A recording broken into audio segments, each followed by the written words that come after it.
1 cup ময়দা, অল্প একটু ছানা আর বাঁধাকপি দিয়ে দারুণ স্বাদের এই রেসিপিটা ব্রেকফাস্ট বা স্কুল অফিসে টিফিনের জন্য বানাতে পারেন, সময়ও কম লাগে। নমস্কার বন্ধুরা, রূপাস কিচেনে সবাইকে স্বাগতম। তাহলে চলুন দেখে নেওয়া যাক। প্রথমে গ্যাসের ওপর একটা কড়া বসিয়ে তার মধ্যে 1 চামচের মতো সাদা তেল দিয়ে দেব। তেলের মধ্যে দিয়ে দেব অল্প একটু গ্রেট করা আদা, অল্প করে হলুদ গুঁড়ো, অল্প করে ঝাল লঙ্কার গুঁড়ো। লো ফ্লেমে 10-12 সেকেন্ডের মতো ভেজে নেব। 10-12 সেকেন্ড ভেজে নেওয়ার পর কিছুটা কুঁচানো বাঁধাকপি দিয়ে দেব। এখানে আমি একটা মিডিয়াম সাইজের বাঁধাকপির 3 ভাগের 1 ভাগকে ছোট ছোট করে কুচিয়ে নিয়েছি। আপনারা চাইলে গ্রেট করেও নিতে পারেন। হাই ফ্লেমে মিনিট 2-3 সময় ধরে ভেজে নেব। একটু ভেজে নেওয়ার পর এর মধ্যে দিয়ে দেব স্বাদ মতো নুন। নুন দেওয়ার পর মিশিয়ে নিয়ে গ্যাসের ফ্লেমটা লোতে করে ঢাকা দিয়ে রান্না করে নেব মিনিট 5-6 সময়ের জন্য। বাঁধাকপিটা হতে থাক, ততক্ষণ একটা পাত্রের মধ্যে নিয়ে নেব 1 কাপ ময়দা। ওজন হিসাবে 200 গ্রাম ময়দা আছে। ময়দার মধ্যে 2 চামচের মতো কর্নফ্লাওয়ার দিয়ে দেব। কর্নফ্লাওয়ারের পরিবর্তে অ্যারারুটের ব্যবহারও করতে পারেন। সামান্য নুন দিয়ে দেব। নুনটা মিশিয়ে নিয়ে যে কাপ মেপে ময়দা নিয়েছি ওই কাপেরই 1 কাপ জল দিয়ে দেব। জল দেওয়ার পর জলটা মিশিয়ে নেব। জল মিশিয়ে নেওয়ার পর দেখুন মিশ্রণটা অনেকটাই ঘন, তাই এর মধ্যে আরও কিছুটা জল দিয়ে দেব। মানে একটা পাতলা ব্যাটার তৈরি করে নিতে হবে।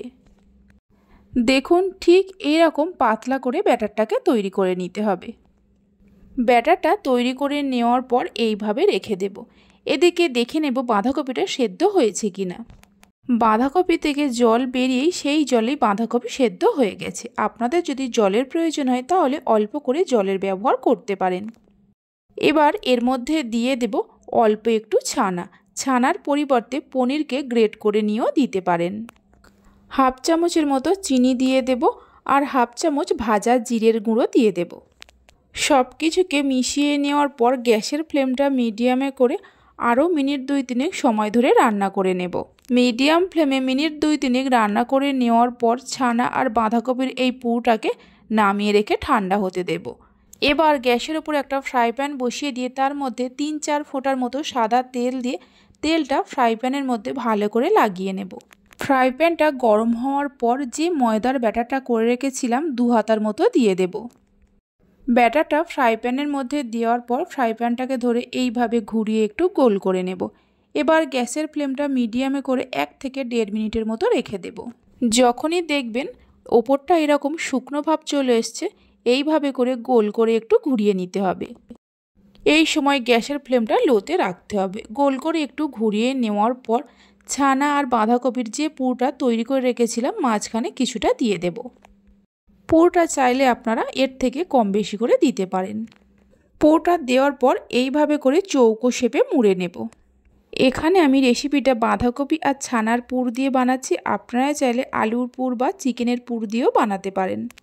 চৌকো শেপে মুড়ে নেওয়ার পর এটাকে উল্টে দেব। উল্টে দিয়ে 1 মিনিটের মতো রেখে দেব। তারপর একটা প্লেটের মধ্যে তুলে রাখব।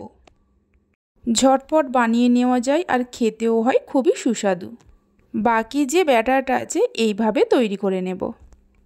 রেসিপিটা একবার বাড়িতে বানিয়ে দেখতে পারেন। বাড়িতে বানালে খেয়ে আপনাদের কেমন লাগলো অবশ্যই আমাকে কমেন্ট করে জানাবেন। আমার রেসিপি যদি আপনাদের ভালো লেগে থাকে অবশ্যই একটা লাইক করবেন, বন্ধুদের সঙ্গে শেয়ার করবেন। ভালো লাগলে চ্যানেলটি সাবস্ক্রাইব করে পাশে থাকা বেল আইকনটি প্রেস করবেন নতুন রেসিপির আপডেট পাওয়ার জন্য।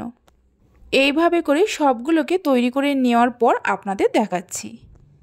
1 কাপ ময়দা থেকে এখানে আমার মোট 5টা তৈরি হয়েছে। সবগুলোকে তৈরি করে নেওয়া হয়ে গেছে। একটাকে আমি হাতের মধ্যে নিয়ে ছিঁড়েও দেখিয়ে দিচ্ছি, দেখুন কত সুন্দর হয়েছে। তাহলে চলুন ভিডিওটা আমি এখানেই শেষ করছি। আপনারা সবাই ভালো থাকবেন, সুস্থ থাকবেন। ধন্যবাদ।